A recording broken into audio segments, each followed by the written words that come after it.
शिक्षक साथियों नमस्कार। स्वागत है डीके सर यूट्यूब चैनल में।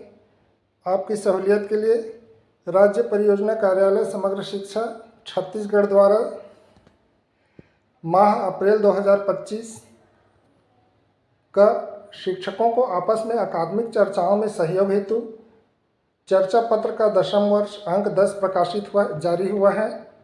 तो आपकी सहूलियत के लिए इसे वीडियो बनाकर प्रस्तुत कर रहा हूं। कृपया लाइक और सब्सक्राइब ज़रूर कीजिएगा और सुनने के उपरांत कमेंट ज़रूर कीजिएगा ताकि आने वाले कोई भी जानकारी को आपके लिए वीडियो बना सकें। आइए शुरू करते हैं। एजेंडा 1, बुनियादी संख्यात्मकता एक अनिवार्य आवश्यकता। एफएलएन से आशय बुनियादी साक्षरता एवं संख्यात्मकता है। एफएलएन में बुनियादी संख्यात्मकता गणित से संबंधित है एवं बच्चों को अपने जीवन में सशक्त बनाने हेतु प्राथमिक स्तर पर गणित सीखना एक अहम पड़ाव है। इसलिए बुनियादी संख्यात्मकता को समझना बेहद ज़रूरी है।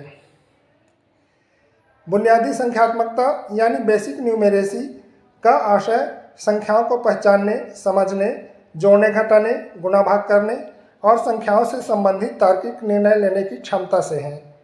यह संख्याओं को समझने, उनका उपयोग करने और गणना करने, अनुमान लगाने, तर्क एवं विश्लेषण की क्षमता विकसित करता है। यह हमारे दैनिक जीवन के लगभग हर पहलू के लिए जरूरी होता है। सुबह उठने से लेकर रात्रि सोने तक समय देखने, चीज़ों को उपयोग करने, मात्रा की समझ, चीज़ें उठाने रखने के लिए स्थानिकता, दूरी मापन के लिए संख्यात्मकता एक अनिवार्यता है। खरीदारी करते समय वस्तुओं की मात्रा, कीमत जानने, पैसे गिनने, छुट्टे लेने देने में संख्यात्मकता ज़रूरत होती है। समस्या समाधान और निर्णय लेने में मदद, जैसे अगर व्यक्ति 500 रुपये प्रतिदिन कमाता हो, उसे कब कितना खर्च करना चाहिए और कितना बचाना चाहिए।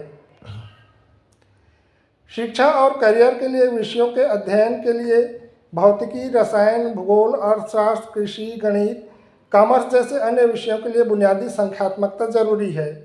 तकनीकी दुनिया में मोबाइल, कंप्यूटर और डिजिटल बैंकिंग तकनीकी समझ का उपयोग करते समय संख्याओं की समझ जरूरी होती है। संख्याओं पर कार्य बच्चों के मानसिक विकास में सहायक है। गणना करने से तर्क शक्ति और समस्या हल करने की क्षमता विकसित होती है। पैटर्न, तुलना, स्थानिक समझ, डेटा संधारण और मापन पर कार्य करने एवं व्यवहारिक जीवन से जोड़ने से ही व्यक्तित्व समृद्ध होता है। अतः बुनियादी संख्यात्मकता केवल गणित सीखने के लिए ही नहीं बल्कि जीवन के हर क्षेत्र में निर्णय लेने, समस्याओं को हल करने और आत्मनिर्भर बनने के लिए जरूरी है। संख्या सीखने से अधिक संख्यात्मकता तक आपके कितने बच्चे पहुंच पाए हैं, इसकी जांच कक्षा में जरूर करें। आपस में चर्चा करें कि हमारे आसपास ऐसे कौन से क्षेत्र हैं जिसमें गणित नहीं है। हम सबको मूलभूत गणित की जानकारी रखना क्यों आवश्यक है? क्या हम अपने सभी बच्चों को उस स्तर तक पहुंचा पा रहे हैं जिसके आधार पर वह दैनिक जीवन में गणित से संबंधित सवालों को आसानी से हल कर अपने दिन प्रतिदिन की गतिविधियों को बिना किसी की सहायता से स्वयं सुलझा सकें? हम सब मिलकर ऐसा क्या कुछ करें कि सभी बच्चों में मूलभूत गणितीय दक्षताएं हासिल हो जाएं। हम सबके पास समय बहुत कम शेष है।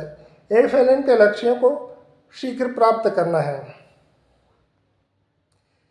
गणित के लिए लर्निंग आउटकम। निपुण भारत कार्यक्रम के अंतर्गत भाषा एवं गणित विषय में कुछ मूलभूत दक्षताओं के विकास पर फोकस करते हुए कार्य किया जाना है। चर्चा पत्र के इस अंक में हम गणितीय कौशल पर फोकस करेंगे। आइए बहुत ही ध्यान से देखें कि विभिन्न कक्षाओं में गणित से संबंधित कौन कौन से लक्ष्यों को हमें समय पर सभी बच्चों में अच्छे से प्राप्त करवाना है।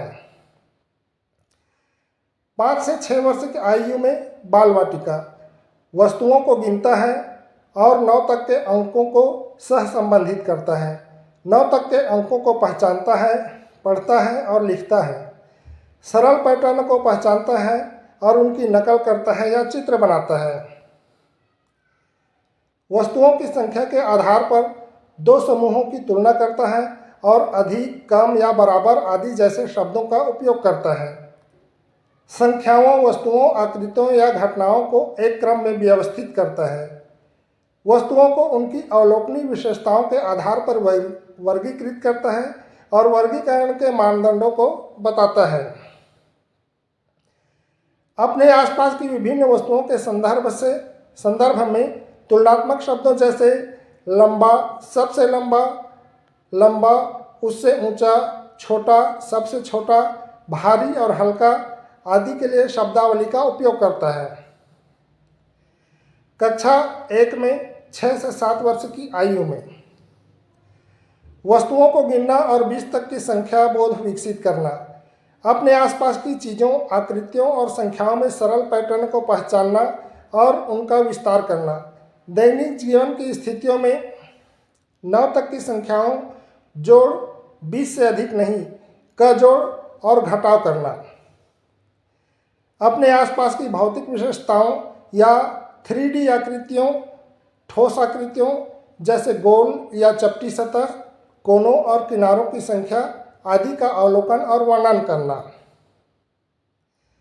हाथ की लंबाई, पैर की उंगलियां आदि जैसी गैर समान इकाइयों का उपयोग करके लंबाई का अनुमान लगाना और सत्यापित करना, और कप, चम्मच, मग आदि जैसी गैर मानक समान इकाइयों का उपयोग करके क्षमता का अनुमान लगाना, 20 रुपये तक के भारतीय करेंसी नोट और सिक्कों की पहचान करना। कक्षा 2 में 7 से 8 वर्ष की आयु में वस्तुओं को गिनना और 99 तक की संख्या बोध विकसित करना, विभिन्न आकृतियों और संख्याओं से नए पैटर्न बनाना, दैनिक जीवन की स्थितियों में 99 तक की संख्याओं का जोड़ और घटाव करना, 99 से अधिक नहीं होना, समान वितरण या साझाकरण के रूप में बार बार जोड़ और भाग के रूप में गुणन करना, और 2, 3 और 4x के गुणन तथ्य सारणी बनाना, आयत, त्रिभुज, वृत्त, अंडाकार आदि जैसी 2D आकृतियों की पहचान करना और उनका वर्णन करना, छड़, पेंसिल, धागा, कप, चम्मच, मग आदि जैसी गैर मानक समान इकाइयों का उपयोग करके लंबाई, दूरी या क्षमता का अनुमान लगाना और मापना, और सरल संतुलन का उपयोग करके वजन की तुलना करना, दूर या पास, अंदर या बाहर, ऊपर या नीचे, बाएं दाएं, आगे पीछे, ऊपर नीचे आदि जैसी स्थानिक शब्दावली का उपयोग करना, 100 रुपये तक के पैसे का उपयोग करके सरल लेन देन करना। कक्षा 3 में 8 से 9 वर्ष की आयु में 9999 तक संख्या पढ़ना और लिखना, 999 तक की संख्याओं को जोड़ना और घटाना, दैनिक जीवन स्थितियों में 999 तक की वस्तुओं का योग, 2 से 10 की संख्या के गुणक तथ्यों, तालिकाओं का निर्माण और उपयोग करना और विभाजन तथ्यों का उपयोग करना, मानक इकाइयों जैसे मीटर, किलोमीटर, ग्राम, किलोग्राम, लीटर आदि का उपयोग करके लंबाई, दूरी या वजन और क्षमता का अनुमान लगाना और मापना, 3D आकृतियों, ठोस आकृतियों के साथ मूल 2D आकृतियों की पहचान करना और संबंधित करना, और उनके गुणों जैसे चेहरे, किनारों और कोनों आदि की संख्या का वर्णन करना, किसी तिथि और दिन की कैलेंडर पर पहचान करना, घंटे और आधे घंटे में घड़ी पर समय पढ़ना, आधा, 1/4, एक पूरे के 3/4 और वस्तुओं के संग्रह में पहचान करना, संख्याओं, घटनाओं और आकारों पर सरल पैटर्न के लिए नियमों की पहचान करना, विस्तार करना और संवाद करना। प्रत्येक लर्निंग आउटकम को ध्यान से समझकर उन्हें बच्चों में हासिल करवाने हेतु गतिविधियां डिजाइन करें, कैसे वे आपस में इन पर अभ्यास करें, कैसे इन पर बच्चों का आकलन करें, कैसे इन लर्निंग आउटकम को सीखते समय अन्य विषयों एवं क्रॉस कस्टिंग थीम को अपने शिक्षण में शामिल करें। यह सब सोचकर अपनी शिक्षण योजना तैयार करें। अपने स्कूल में गणित एवं विज्ञान क्लब के सदस्यों के माध्यम से आप कौन कौन सी गतिविधियों का आयोजन पूरे सत्र में कर सकते हैं, इसके लिए आपस में मिलकर एक ठोस योजना बना लें। यह क्लब प्राथमिक से लेकर हायर सेकेंडरी स्तर तक काम करेगा। बड़ी कक्षाओं में विद्यार्थी कैसे छोटी कक्षाओं के विद्यार्थियों को गणित की अवधारणाओं को सीखने में सहयोग दे सकते हैं, इस बारे में विचार कर एक ठोस योजना बनाकर उसका क्रियान्वयन करें। बच्चों को शाला अवधि के बाद भी एक दूसरे से सीखने हेतु समुदाय के साथ मिलकर उनकी सहमति से बेहतर वातावरण सुलभ करवाएं। एजेंडा 2, दैनिक जीवन में गणित पर आधारित मौखिक गणित बातचीत। जैसा कि हम जान चुके हैं कि गणित हमारे दैनिक जीवन का अभिन्न हिस्सा है। इसे मौखिक बातचीत में उपयोग करने से संख्यात्मकता की समझ पुख्ता होगी।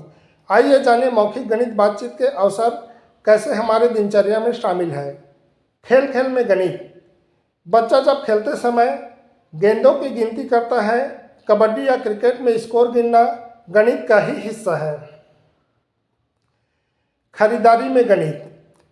जब बच्चा दुकान से टॉफ़ी खरीदता है तो उसे पैसे गिनने होते हैं। यह जोड़ और घटाव का अच्छा अभ्यास है। समय और दिनचर्या में गणित। घड़ी देखकर पढ़ना और यह जानना कि स्कूल कब जाना है, भोजन कब करना है। शिक्षक एवं माता पिता को समय संबंधी बातचीत करते समय घड़ी का उपयोग शामिल होना चाहिए। रसोई में गणित। सब्जियों का वर्गीकरण, खाना बनाते समय नाप तौल करना, जैसे 1 कप आटा, 2 चम्मच चीनी, कटोरी चम्मच से एक एक की संगतता इत्यादि। यातायात और दिशा। यदि बच्चा अपने मित्र से किसी स्थान तक जाने के लिए चर्चा करता है कि यह जगह दूर है, अभी सायंकाल से वहां जाकर वापस आना संभव नहीं है, तब वह दूरी का अनुमान लगाता है या यह समझता है कि कितने दूरी को तय करने में कितना समय लग रहा होता है। घर की सजावट में गणित।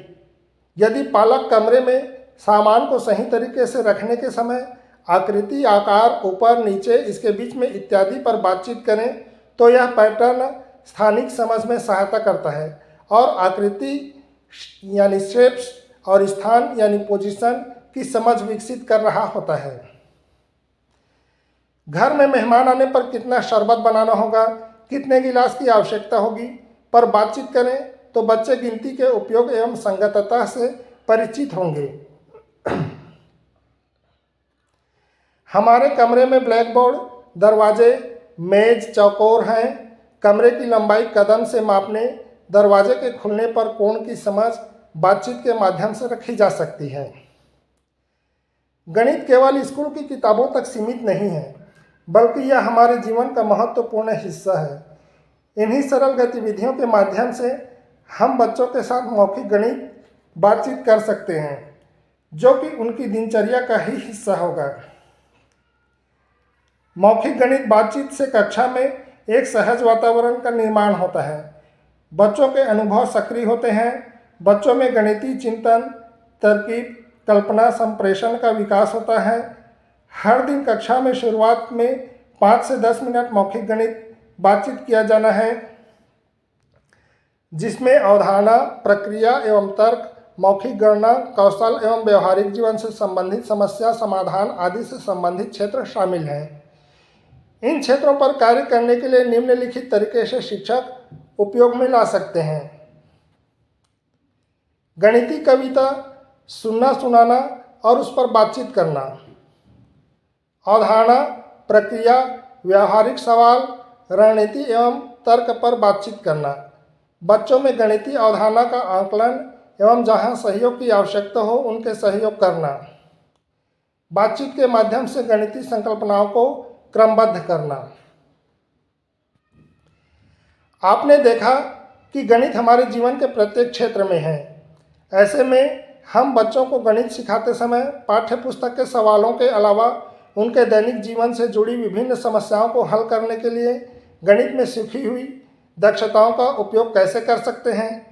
ऐसा करके कैसे हम बच्चों को गणित के महत्व और उसके दैनिक जीवन में उपयोग के संबंध में उनकी समझ और अधिक विकसित कर सकते हैं।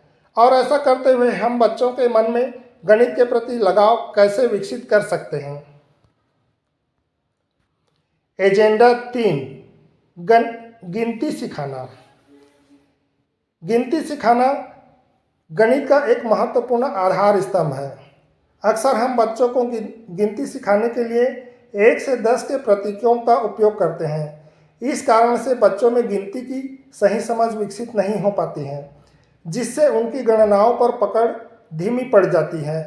हम यह कह सकते हैं कि संख्या की सही समझ नहीं होने से बच्चा उनके संक्रियाओं में अपने आप को स्पष्ट नहीं कर पाता है। उदाहरण के तौर पर यदि बच्चे को 6 और 3 की सही समझ नहीं है तो इन दोनों को जोड़ने से उसका उत्तर क्या होगा यह नहीं समझ पाएगा। इसलिए गिनती सीखने के सही तरीके और संख्या की पक्की समझ की आवश्यकता है।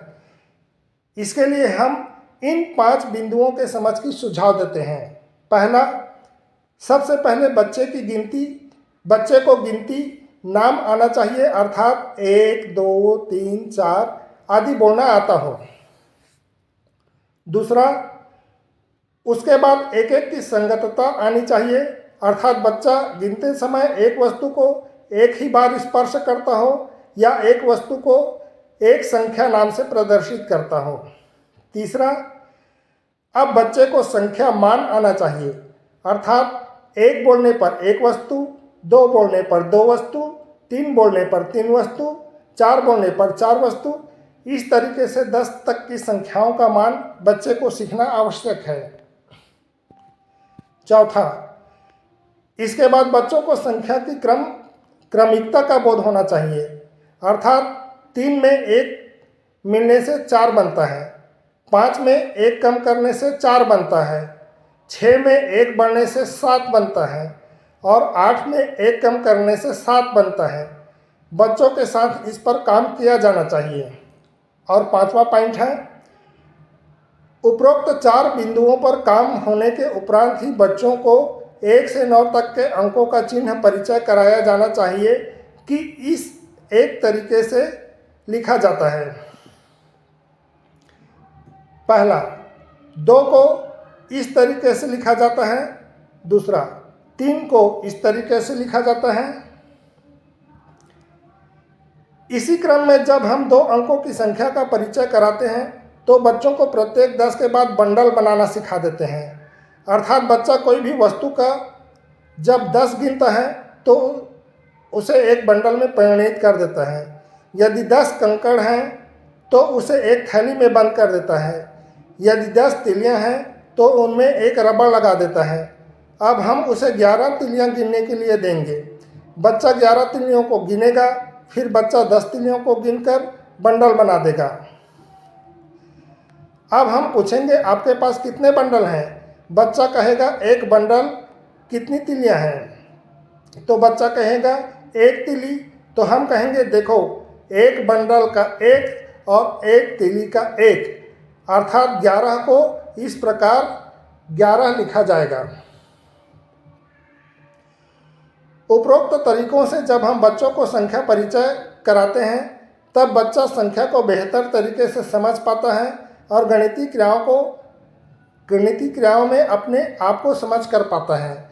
आपस में चर्चा करें कि आप सब अपने बच्चों को गिनती कैसे सिखाते हैं, कैसे उनमें गिनती की अवधारणा या समझ विकसित करने का प्रयास करते हैं। क्या आपके द्वारा किए जा रहे विभिन्न प्रयासों से उनमें गिनती की समझ सही तरीके से विकसित हो पा रही है? हम सबको अपने सिखाने के तरीकों में किस प्रकार के बदलाव लाने पड़ेंगे कि बच्चे गिनती आसानी से सीख जाएं? एजेंडा 4, ELPS क्रम का प्रयोग, मूर्त से अमूर्त की ओर। ठोस अनुभव के माध्यम से गणितीय अमूर्त विचारों अवधारणाओं का विकास करना ही ELPS कहलाता है। गणितीय अवधारणाएं अमूर्त होती हैं। अमूर्त अवधारणाओं को ठोस अनुभव के माध्यम से सिखाना और फिर उनकी भाषा से चित्र और फिर अमूर्त अवधारणाओं की ओर बढ़ना महत्वपूर्ण है। बच्चे जब ठोस अनुभव से जुड़ते हैं तो वे गणितीय अवधारणाओं का अर्थ आसानी से समझ पाते हैं। अमूर्त गणितीय अवधारणाओं के शिक्षण के लिए निम्नलिखित अनुक्रम का पालन किया जा सकता है। ELPS के माध्यम से संख्याओं को सीखने का एक उदाहरण। E फॉर एक्सपीरियंस यानी अनुभव। ठोस वस्तुओं के माध्यम से गणितीय अवधारणा सीखना। उदाहरण के लिए संख्याओं को सीखने के लिए ठोस वस्तुओं को गिनना। जैसे 5 सिखाना है तो 5 ठोस वस्तु लेंगे, कंकड़, फूल, पत्ती आदि अलग अलग तरह की चीज़ों को लेंगे ताकि हर तरह का अनुभव उन्हें दे सकें। L फॉर स्पोकन लैंग्वेज यानी बोली जाने वाली भाषा। भाषा में अनुभव का वर्णन करना, जैसे क्या गिना जा रहा है, कितने को गिना गया है, कैसे गिना जा रहा है आदि का प्रयोग करते हैं। गणित में गणितीय शब्दावली होती है, जैसे और मिलाया गया अर्थात जोड़ना है, निकाला गया अर्थात घटाना इत्यादि से परिचय। P फॉर पिक्चर्स यानी चित्र। गणितीय अवधारणाओं को चित्र के रूप में प्रदर्शित करना।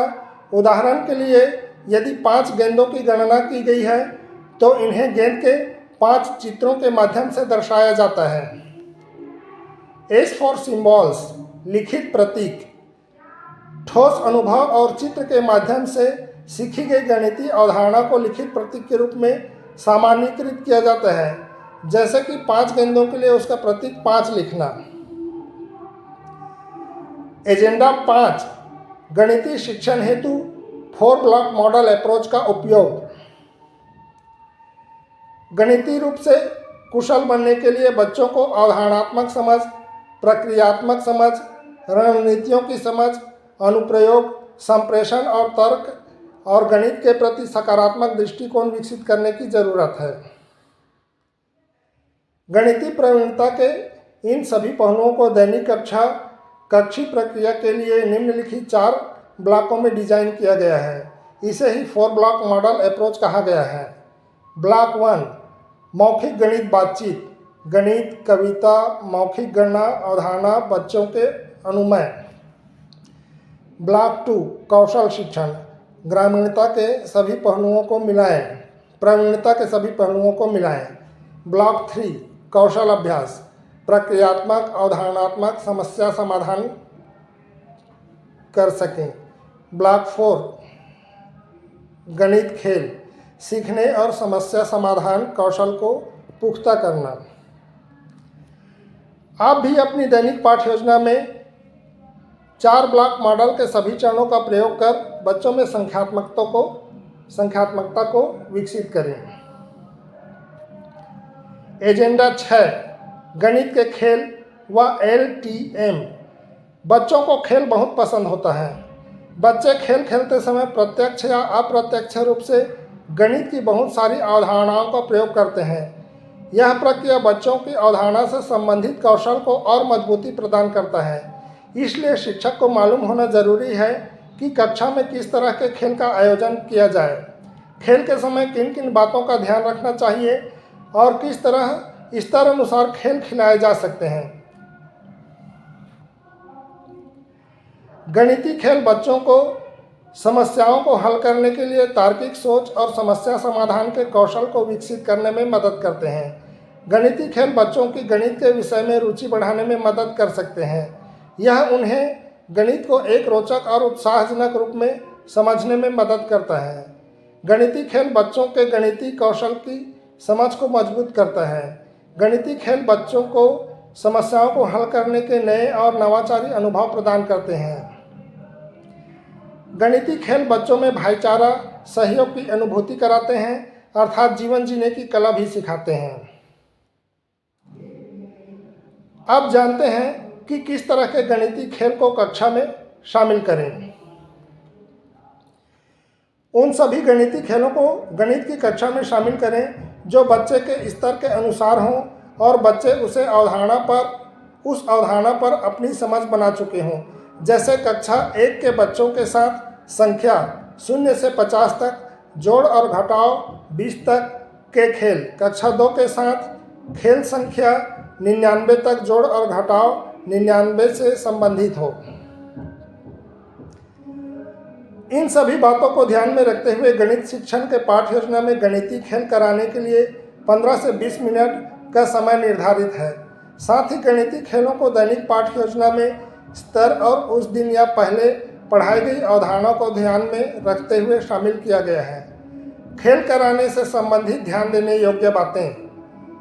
खेल के नियम बच्चों को अच्छे से समझाएं और ज़रूरत के अनुसार खेल को खेल कर दिखाएं।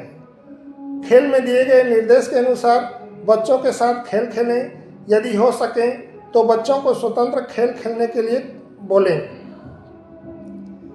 गणितीय प्रश्नों पर चर्चा करें। यदि कोई पर्ची बनाना है तो पहले से ही बना कर रख लें। यह बात सभी बच्चों के साथ साझा करें कि इन खेलों का उद्देश्य हार जीत नहीं है। बच्चों को तर्क करने के लिए और बात रखने के लिए प्रोत्साहित करें।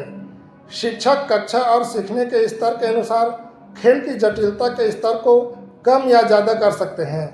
शिक्षक एक ही दिन में बच्चों के स्तर को ध्यान में रखते हुए 2 खेल भी अलग अलग समूहों में करा सकते हैं।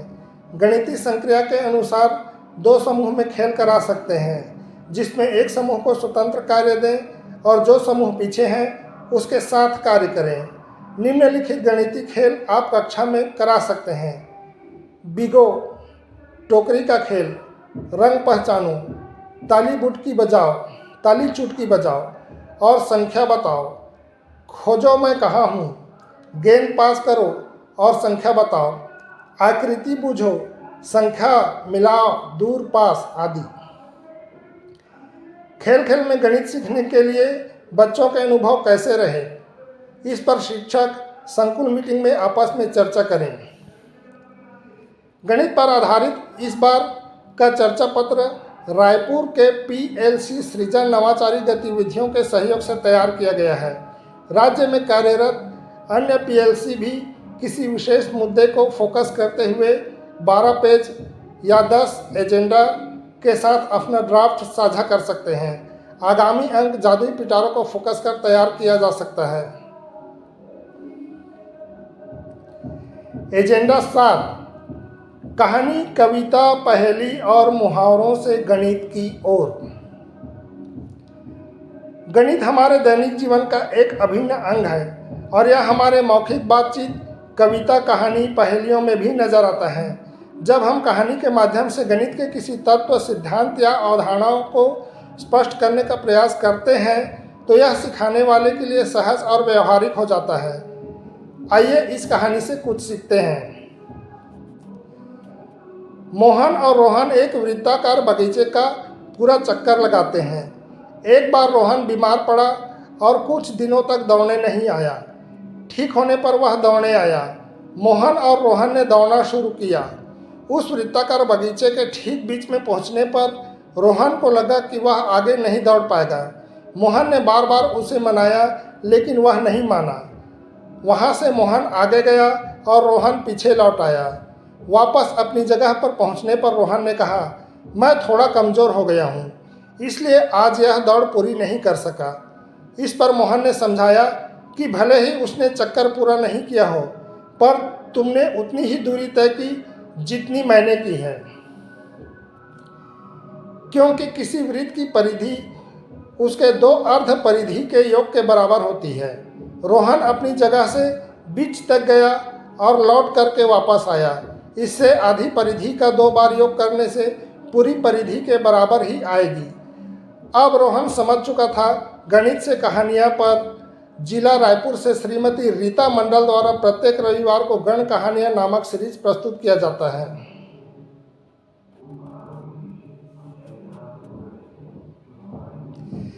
जिसमें प्रत्येक सप्ताह अलग अलग अवधारणाओं पर आधारित कहानी का ऑडियो लिंक के माध्यम से प्रसारित किया जाता है। बच्चे ऑडियो के रूप में कहानी को सुने और उससे आधारित नाटक भी कक्षा में रोल प्ले के रूप में प्रस्तुत कर सकते हैं, जिससे दृश्य श्रव्य दोनों तरीके से गणित की अवधारणा बच्चों को समझ आ जाएगी। इस तरह हम कुछ कविताओं में भी जोड़ना घटाना पर कार्य कर सकते हैं। जंगल में थी 4 चिड़िया, 2 और नहीं आई। अब बताओ कितनी चिड़िया?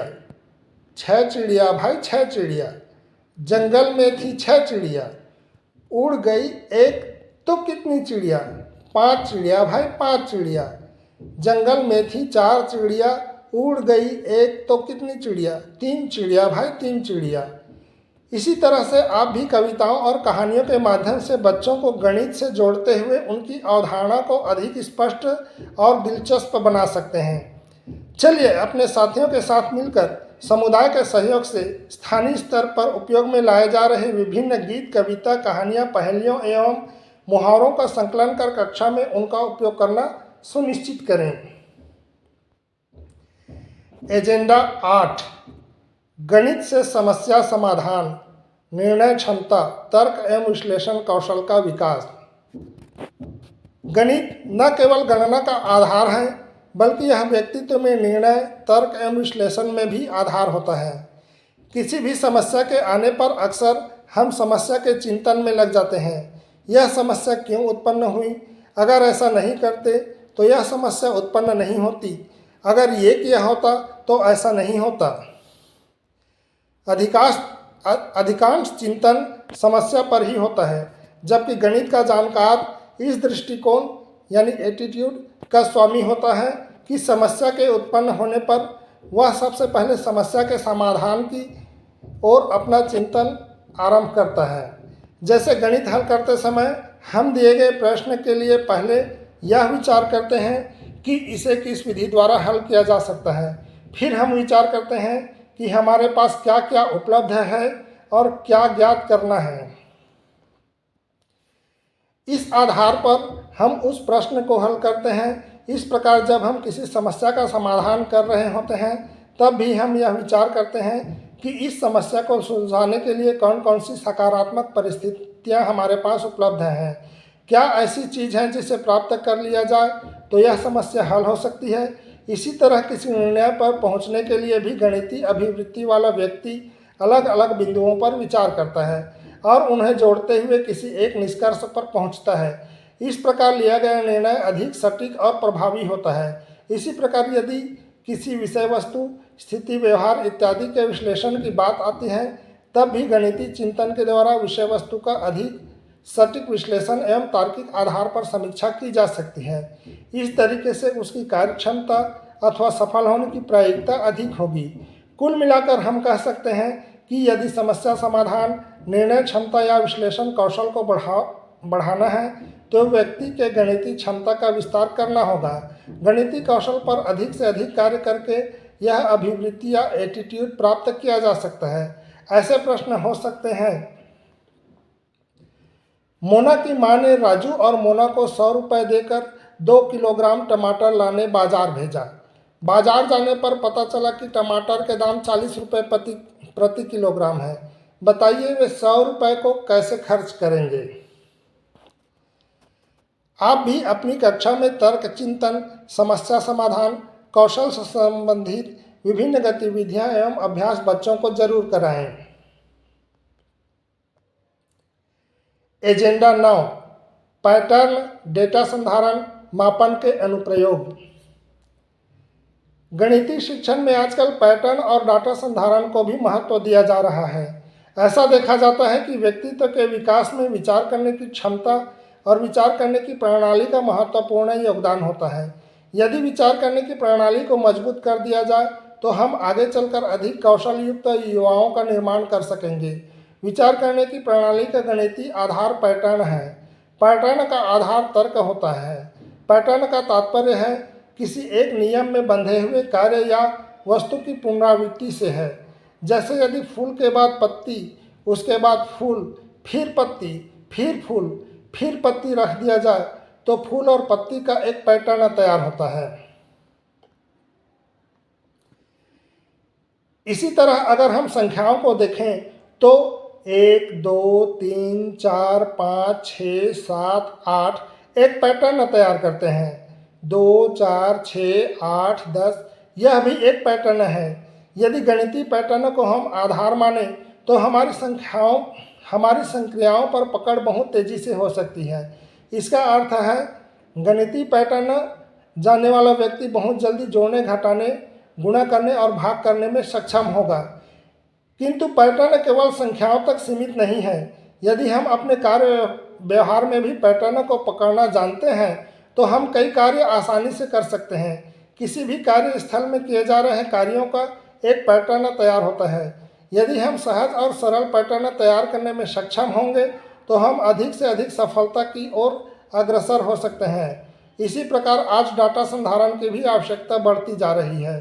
किसी भी कार्य को करने के लिए कार्य करने वालों का समूह एवं लक्ष्य का भी समूह होता है, जिसमें हमें यह निर्धारित करना होता है कि किसी प्रकार से बड़े समूह को इस प्रकार सरल किया जाए जिसे आसानी से चिन्हित किया जा सके, प्रदर्शित किया जा सके अथवा उसका विश्लेषण किया जा सके। उदाहरण के तौर पर किसी कक्षा में रंग पसंद करने वाले बच्चों की संख्या के डेटा का अगर हम निरूपण करना चाहें, प्रत्येक बच्चों से उनके पसंद के रंग को श्याम पट पर क्रम से लगा दें तो हमें कुछ स्तंभ प्राप्त होंगे। माना कि लाल रंग पसंद करने वाले बच्चों की संख्या 6 है, हरा रंग पसंद करने वाले बच्चों की संख्या 8 है, नीला रंग पसंद करने वाले बच्चों की संख्या 3 है, पीला रंग पसंद करने वाले बच्चों की संख्या 5 है और सफ़ेद रंग पसंद करने वाले बच्चों की संख्या भी 5 है। स्तंभ से यह पता चल जाएगा कि सबसे अधिक पसंद करने वाले रंग कौन सा है, कौन सा ऐसा रंग है जिसको बराबर बच्चों ने पसंद किया है, वह रंग कौन सा है जिसे सबसे कम बच्चों ने पसंद किया है। इस सूचना के आधार पर रंग कार्य या रंग आधारित किसी खेल को करने में हमें किस प्रकार रंगों की आवश्यकता होगी, हमारे बच्चे रंगों के प्रति किस प्रकार की संवेदनशीलता प्रस्तुत करते हैं, इत्यादि निष्कर्ष को हम निकाल सकेंगे। इस निकाले गए निष्कर्ष के आधार पर आगामी कार्य भी सुनियोजित तरीके से किया जा सकता है। इस प्रकार किसी भी समूह में कोई कार्य करने के पहले यदि उसके उत्तर का निरूपण या डाटा संधारण किया गया हो तो वह कार्य अधिक प्रभावी एवं फलदायी होगा। हमारे दैनिक जीवन में इस प्रकार के डाटा के उपयोग के अनेक अवसर आएंगे। हम अपने विद्यार्थियों को इस कौशल में कैसे माहिर करवा सकते हैं, हम स्वयं भी कैसे विभिन्न जानकारियां, पैटर्न आदि की पहचान करने में कुशल हो सकते हैं। इस कौशल पर आधारित बहुत से प्रश्न नवोदय से लेकर विभिन्न प्रतियोगी परीक्षाओं में पूछे जाते हैं और इसका पर्याप्त अभ्यास नहीं होने की वजह से हमारे विद्यार्थी ऐसे प्रश्नों को हल नहीं कर पाते हैं। ऐसे में इस क्षेत्र के विद्यार्थियों को अधिक से अधिक अभ्यास के अवसर कैसे दे सकेंगे। एजेंडा 10 आकलन के नवीन तरीके एवं परिणामों का विश्लेषण। गणित में आकलन का सबसे अधिक उपयोग किया जाने वाला तरीका पेन पेपर टेस्ट होता है। वर्तमान समय को देखते हुए गणितीय कौशल आधारित आकलन की आवश्यकता महसूस होती है, जिसमें सर्वप्रथम ठोस वस्तुओं के साथ गणितीय आकलन हो। आकलन समेटिव न हो करके फॉर्मेटिव हो, अर्थात किसी निश्चित तिथि अथवा स्थान पर ही आकलन हो, ऐसा न हो करके कक्षा गतिविधि, मौखिक गणित, बातचीत, ठोस वस्तुओं पर कार्य, इन सब में आकलन शामिल हो। साथ ही आकलन को वास्तविक अनुभव एवं विषय वस्तु से भी जोड़ने की आवश्यकता है। यदि हम बच्चों में जोड़ने की क्षमता का आकलन करना चाहते हैं तो हम उन्हें बैग, थाली इत्यादि को जोड़ने के लिए कह सकते हैं। इसी प्रकार बाजार के अलग अलग सामग्री के लिए वजन को जोड़ना, खर्च किए गए रुपयों को जोड़ना सिखा सकते हैं।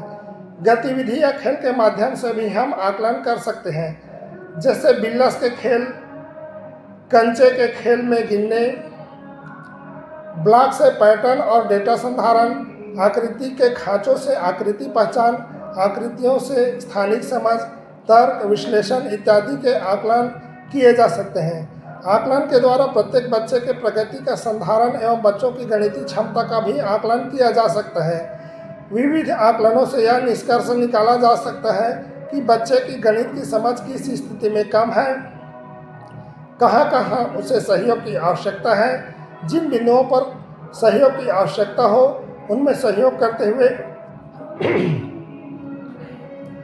उन अवधारणाओं के विकास पर कार्य किया जा सकता है। इसी प्रकार बच्चों को स्व आकलन एवं अन्य बच्चों के आकलन के अवसर दिए जा सकते हैं। स्व आकलन में जिन बिंदुओं में बच्चा सुदृढ़ स्थितियों में न हो, उनको सीखने की तरफ प्रोत्साहित किया जा सकता है। इस प्रकार गणितीय आकलन वास्तविक वस्तुओं, स्थितियों, परिदृश्य पर किए जाने से बच्चों के लिए सहज एवं सीखने में सकारात्मक भूमिका निभाने वाला होगा।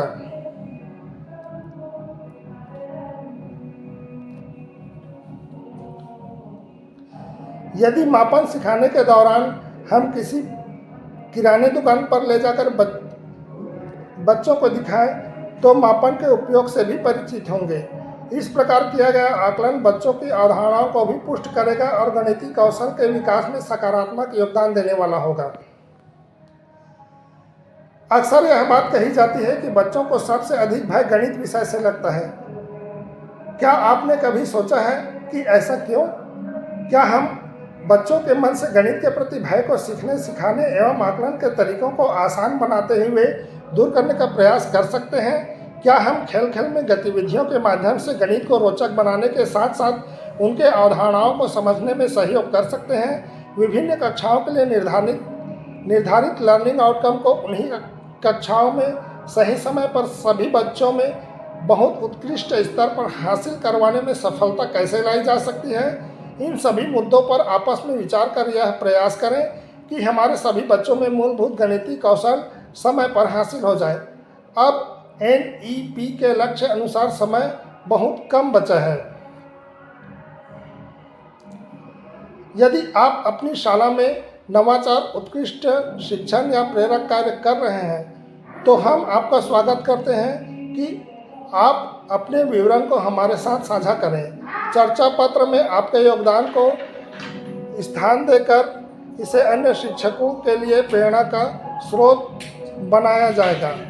कृपया अपना कार्य विवरण दिए गए लिंक पर अवश्य भेजें। राज्य परियोजना कार्यालय, समग्र शिक्षा, छत्तीसगढ़। धन्यवाद।